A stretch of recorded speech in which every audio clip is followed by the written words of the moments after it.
saying is that this like opened up my perspective on like seeing. This is the cameras. Sorry, I get shy when I see cameras.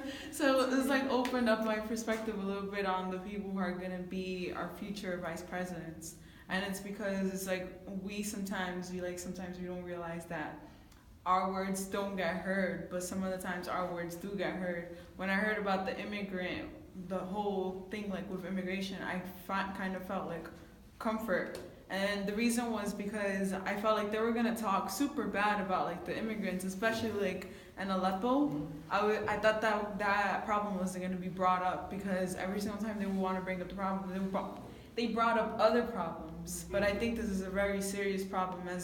As much as people might not like it, it's actually pretty serious. These are kids and stuff, and we shouldn't judge them based on their religion or nationality. We should base them like they're just humans, like any of us. So basically, like this got me into like a more of a understanding perspective. But let me hand over the mic to you. I try to help you. You know. Say, go ahead, Jen. As for the debate, I think it was very, very obvious that Kane hit a home run. And in fact, I think both guys present themselves very well. I felt very, very bad for the Republican because he couldn't defend. I mean, he has a mountain of evidence against him. But the only thing I don't like about Kane is when the other guy was speaking, his facial expression was making him a little bit, and he was trying to intervene a little bit. I think if you just hold himself a little bit, he would come off a little bit more strong.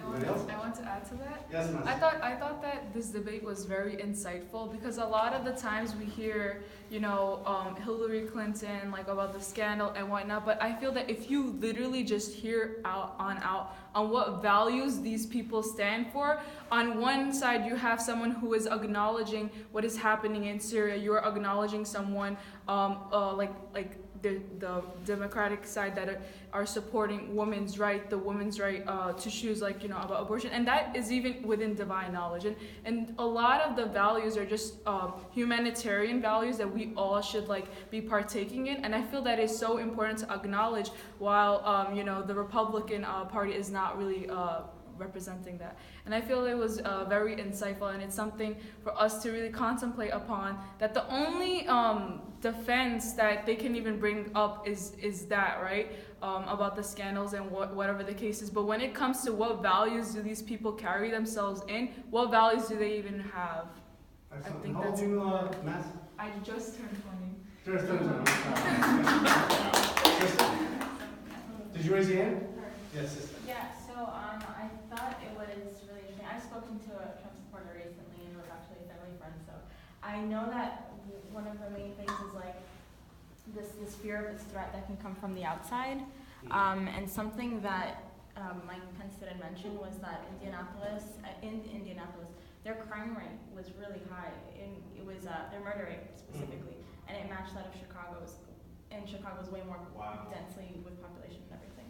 So I think there's this constant fear of immigrants and refugees, and that one person that can be bad out of all these families that are coming in versus, It's definitely a tactic of fear. That's what it's all about.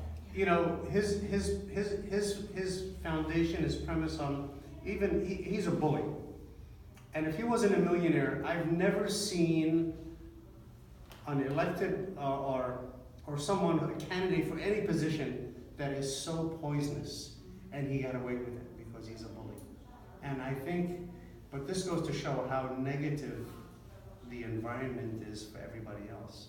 And the fear factor is the same fear factor that Bush used to attack Iraq, because they had weapons of mass destruction. And at the end, there was no weapons of mass destruction. There was nothing, no plutonium, there was nothing. It was all a freaking lie.